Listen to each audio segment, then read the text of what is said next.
1월 25일 화요일 새벽 예배를 하나님 앞에 드립니다. 다 같이 사도신경 고백합니다.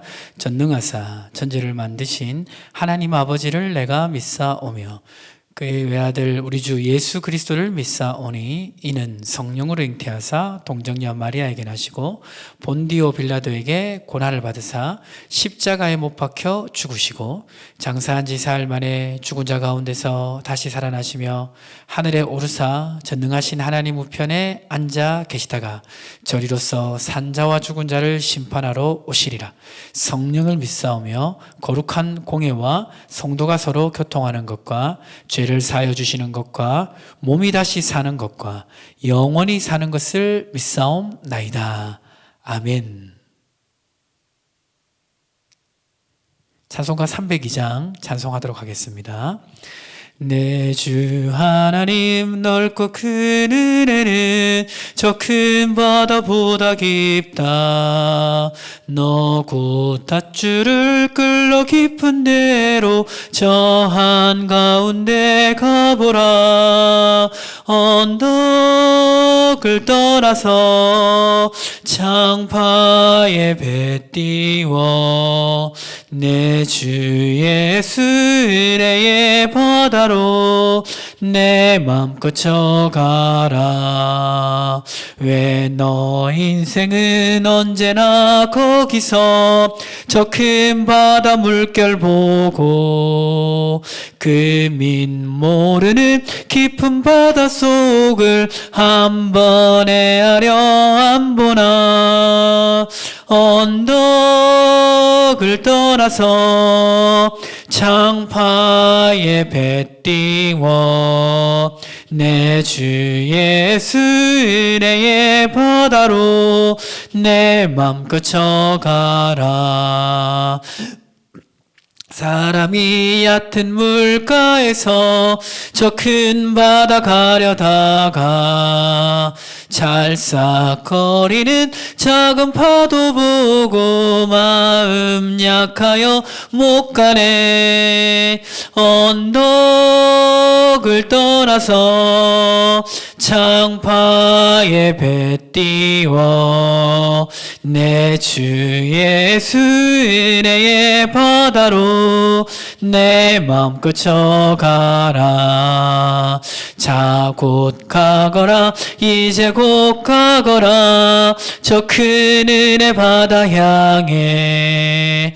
자 곧 내 노를 저 깊은 데로 가라. 망망한 바다로 언덕을 떠나서 창파에 배 띄워 내 주 예수 은혜의 바다로 내 맘껏 쳐가라. 하나님 말씀은 출애굽기 16장 13절부터 20절까지 말씀입니다. 출애굽기 16장 13절부터 20절까지 말씀 한 절씩 교독합니다. 저녁에는 메추라기가 와서 진에 덮이고 아침에는 이슬이 진 주위에 있더니 그 이슬이 마른 후에 광야 지면에 자꾸 둥글며 설이 같이 가는 것이 있는지라. 이스라엘 자손이 보고 그것이 무엇인지 알지 못하여 서로 이르되 이것이 무엇이냐 하니 모세가 그들에게 이르되 이는 여호와께서 너희에게 주어 먹게 하신 양식이라. 여호와께서 이같이 명령하시기를 너희 각 사람은 먹을 만큼만 이것을 거둘지니 곧 너희 사람 수요대로 한 사람의 한 오멜씩 거두되 각 사람이 그의 장막에 있는 자들을 위하여 거둘지니라 하셨느니라. 이스라엘 자손이 그같이 하였더니 그 거둔 것이 많기도 하고 적기도 하나 오멜로 되어 본즉 많이 거둔 자도 남음이 없고 적게 거둔 자도 부족함이 없이 각 사람은 먹을 만큼만 거두었더라. 모세가 그들에게 이르기를 아무든지 아침까지 그것을 남겨두지 말라 하였으나 그들이 모세에게 순종하지 아니하고 더러는 아침까지 두었더니 벌레가 생기고 냄새가 난지라 모세가 그들에게 노하니라. 아멘. 오늘 말씀은 광야의 삶 속에서 하나님이 놀라운 축복을 주신 것을 기록하고 있는데요. 바로 하늘에서 내린 만나에 대한 내용입니다. 이 광야는 먹을 것이 없고 위험한 곳입니다. 기온도 이 천차만별이고 또 정갈 같은 그런 해로운 존재가 있는 곳입니다. 뭐 농사를 당연히 지을 수도 없고요. 어떻게 광야에서 살 수 있을지 고민할 수밖에 없는 곳입니다. 그런데 하나님께서 이스라엘 백성을 광야로 인도하셨습니다. 광야로 인도하셨는데 그 광야에서 하나님이 먹을 것을 주셨는데요. 어떻게 주셨냐면 오늘 13절, 14절 말씀 이렇게 기록되어 있습니다. 저녁에는 메추라기가 와서 진에 덮이고 아침에는 이슬이 진 주위에 있더니 그 이슬이 마른 후에 광야 지면에 작고 둥글며 서리 같이 가는 것이 있는지라. 그러니까 이제 먹을 것이 없는 백성에게 하나님이 먹을 것을 주셨는데요. 하나님의 전적인 능력으로 일어난 일들입니다. 메추라기를 하나님이 바람으로 몰아가지고 이스라엘 진 옆에 떨어지게 하셨습니다. 그래서 메추라기를 이제 가지고 고기를 먹었고요. 또 하늘에서 이슬 같은 것이 그냥 내렸어요. 근데 그것이 이제 모양이 이렇게 둥근 이렇게 하얀 과자 같은 것인데 그것을 이스라엘 백성이 뭐라고 말했냐면 바로 만나라고 하였습니다. 자, 그래서 이 만나와 메추라기를 통해서 이스라엘 백성은 자신의 필요를 공급받았습니다. 광야에서도 죽지 않고 살 수 있게 되었습니다. 놀라운 기적이죠. 만나의 맛이 어땠냐면 오늘 본문에서 읽진 않았는데 31절에 보면 이렇게 기록되어 있어요. 이스라엘 자손이 그 이름을 만나라 하였으며 가시같이 희고 맛은 꿀 섞은 과자 같았더라. 표현을 보면 굉장히 맛있었을 것 같지 않습니까? 예, 우리 명절에 꿀로 이렇게 곡식 튀겨가지고 만든 그런 이제 견과류 들어간 그런 강정 같은 거 있잖아요. 그것이 이제 생각이 납니다. 그 이름도 만나요, 만나. 한국 표현으로 생각하면 맛있어서 만나 이렇게 생각할 수 있는데 그건 이제 한국식 사고고 이제 다른 또 의미가 있습니다.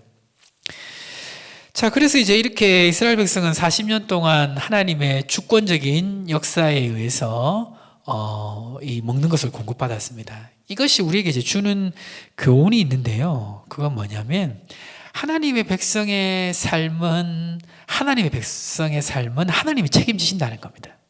그 필요를 채워주신다는 거예요. 이 광야는 무엇을 상징하냐면 광야 같은 인생을 상징합니다.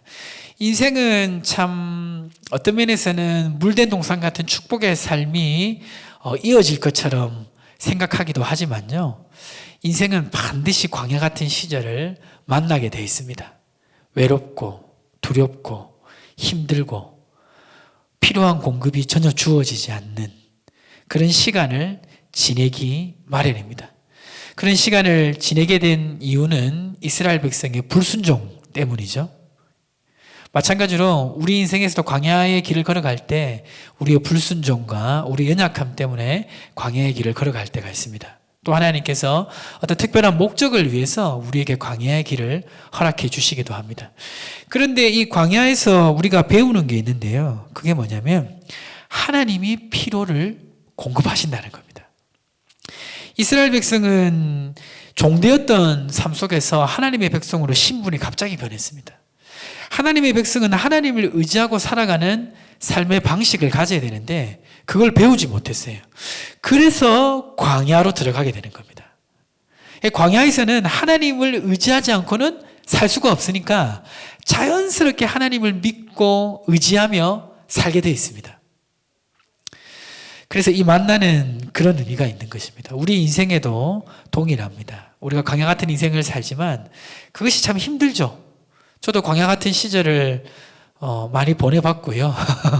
지금도 어떤 면에서는 그런 경험을 하고 있습니다. 그런데 그 광야의 시절의 축복은 하나님을 의지하게 된다는 거예요. 오늘 말씀해 보면 여기 만나와 메추라기가 이제 주어지자 그것을 하나님의 백성이 거두러 나갔는데 이 원칙이 있었습니다. 원칙은 뭐냐면 하루에 한 5멜씩, 한 사람이 한 5멜씩만 거둬야 되는데요. 왜냐하면 매일 내리기 때문에 많이 내려도 쌓아두지 말고 자기가 먹을 수 있는 만큼만 거두는 원칙이 있었습니다. 그런데 이스라엘 백성이 한 5멜씩 거두는 것이 아니라 더 많이 거뒀는데, 더 많이 거두니까 어떻게 됐습니까? 19절에 보니까 모세가 그들에게 이르기를 아무든지 아침까지 그것을 남겨두지 말라 하였으나 그들이 모세에게 순종하지 아니하고 드러나 아침까지 두었더니 벌레가 생기고 냄새가 난지라. 그러니까 5멜 이상 거두어도 결국에는 아무 쓸모가 없게 된다는 거죠. 여기서 이제 주시는 교훈도 아까 앞에서 말씀하신 것과 맥락이 같습니다. 그러니까 하나님의 공급하시는 원리로 살아가는 것은 인간적인 어떤 계획들이 무너지는 시간이거든요. 철저하게 하나님을 의지하는 게 중요한 시점입니다. 그래서 하나님은 매일 먹을 것을 매일 내려주시는 거예요. 그러니까 이스라엘 백성은 매일 하나님을 의지할 수밖에 없게 되는 것입니다. 이것이 광야의 비밀이고 만나의 축복인 것입니다. 사랑하는 성도님들, 우리의 삶에 여러 가지 어려움이 있지만 광야 같은 시간 속에서도 하나님은 만나와 메추라기를 우리에게 주시는 줄 믿습니다. 그 만나는 매일 내립니다. 광야 같은 시절에 내가 어떻게 살아갈까, 어떻게 인생을 승리할까 두렵고 떨리는 마음이 있지만 하나님 만나로 함께 하신다는 것을 늘 기억하십시오. 그래서 오늘 이스라엘 백성처럼 많이 거두는 것이 아니라, 많이 거두면 내일 하나님 의지할 일이 없잖아요. 그것이 아니고 매일매일 내리시는 하나님께 감사하며 믿음으로 살아가는 믿음의 인생 되시기를 주님의 이름으로 축복합니다. 우리 함께 기도하겠습니다. 주신 말씀 붙잡고 가지고 오신 기도 제목 가지고 공통의 기도 제목 가지고 우리 함께 기도하겠습니다. 하나님 아버지 감사합니다. 오늘 귀한 말씀 주심을 감사합니다. 오늘 하루 말씀 붙들고 승리할 수 있도록 도와주시고 담임 목사님과 우리 부교육자들에게 영육간의 강건함을 주시며 올해 치러지는 대선을 인도해 주시고 기뻐하시는 일꾼의 선출 될 수 있도록 도와주십시오. 기도 제목 가지고 나왔습니다. 기도 제목 응답해 주시고 축복하여 주시옵소서.